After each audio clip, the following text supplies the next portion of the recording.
Combien de Ougans ou de Mambos, les Mambos sont des prêtresses du vaudou, ou d'adeptes du vaudou, ou même de sympathisants du vaudou, ont-ils été massacrés au lendemain du départ de Jean-Claude Duvalier? Combien ont été livrés à la vindicte publique? On ne le saura probablement jamais. Voilà, c'est un massacre qui s'est déroulé sur plusieurs jours, hein, concomitamment avec le massacre des Tontons Macoutes. Hein. Donc, voilà, c'était au moins, ça s'est passé au moins sur une semaine. Hein. Et le problème en Haïti, c'est qu'il n'y a pas de statistiques. On ne compte pas nos morts.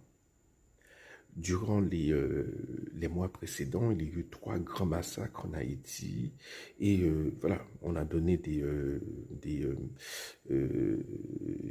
nombres. Hein. Bon, dans le cas du massacre de Ponsondé, c'était 172, je crois.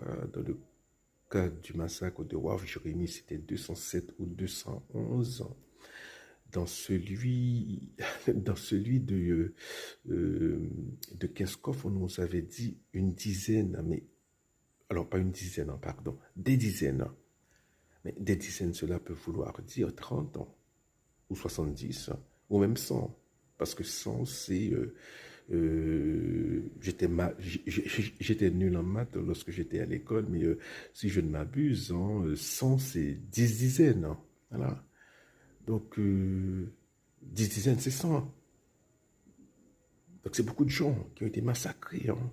Et sans compter que chaque semaine, en Haïti, on a des micro-massacres.